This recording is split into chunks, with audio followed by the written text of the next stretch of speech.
So the other day I saw this documentary about this Korean guy who was mere inches away from massive amounts of fame. This man Kim Ji-hoon was this close to being known worldwide and basically having generational wealth. And you know, after something like that occurs, you question the what if every single day for the rest of your life. What if I was rich? What if I was famous? What if I could have any car, house, woman, or possession I desire? You see, this man was almost in the most popular K-pop group in history, BTS. I used to think that BTS was just the Nickelodeon boy band, but that's Big Time Rush. BTS is apparently a completely different thing, and for those of you that don't know, these guys are pretty much the modern day Korean Beatles, the Korean Backstreet Boys if you will. 모든 게 완벽해서 I no words. To put it frankly, over the last 10 years, their influence has spread all over the world, and they will definitely impact history. I actually have a cousin who has moved overseas for over 10 years because she is in love with Korean and Japanese culture. And as far as I understand, these men are directly responsible for a lot of the overseas Korean influence. Kim says that in the beginning, no one knew it would be this big. Pause. But like most things, it gained traction faster than anyone could imagine. He even visits a museum dedicated to BTS and thinks about what could have been. I mean, could you imagine coming this close to your dream and not obtaining it? Psychologically, it might have actually been better to know that you weren't so close. 그러니까 2011년부터 12년도 너무 기쁘잖아요. 사실 그 인생 첫 오디션이고 한 번에 뭔가 합격을 했다는 거에 어떻게 보면은 저에게는 가장 행복한 시절인 거죠. He says ever since the members of BTS became famous, he has lost touch with them for the most part, and although it's now been over a decade since he was a part of their group when he was only 18 years old, he still describes this as the happiest time of his life, where he felt both scared and excited for everything going on around him, but also noting that he felt quite a bit of imposter syndrome during this time with the group, feeling like he was never really good enough to play in these reindeer games. 잘 열심히만 하면은 이제 내 인생은 문제 없겠구나. 너무 행복하겠구나. 딱 이런 생각으로 그냥 딱 잠에 들었던 거죠.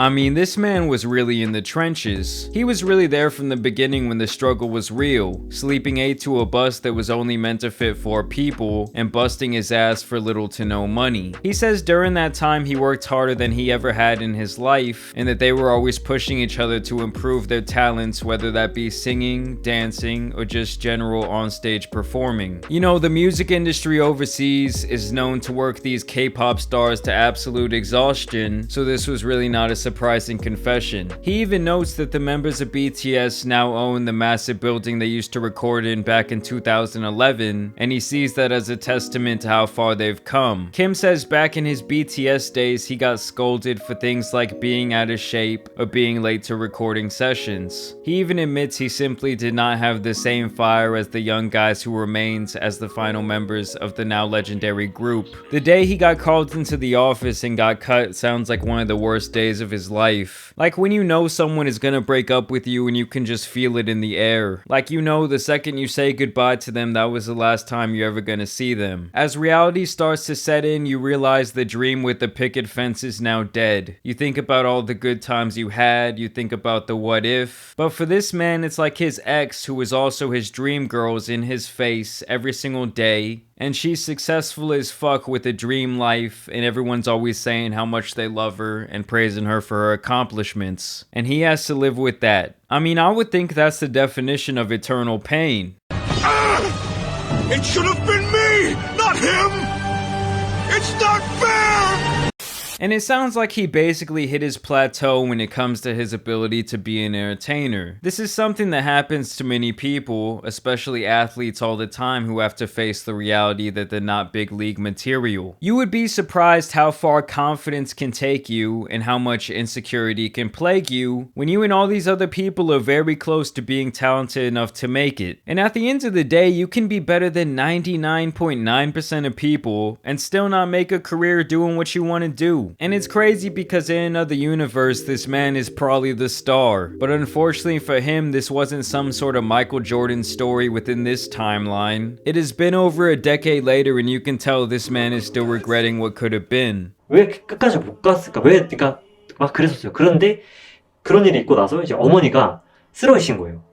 그러니까 저 때문에 스트레스를 받아. 제가 이제 나오게 되니까.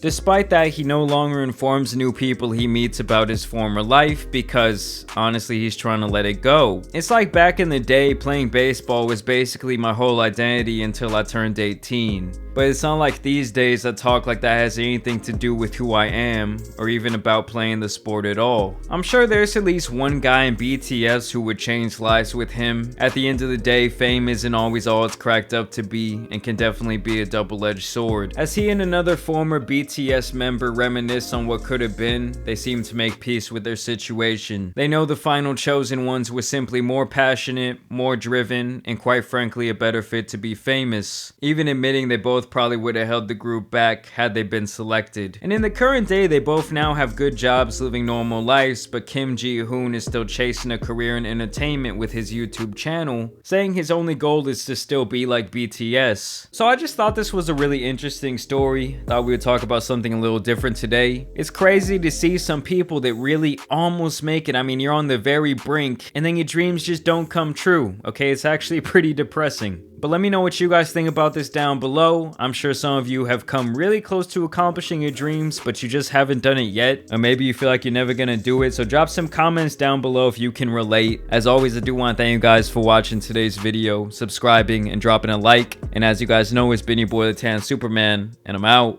Peace!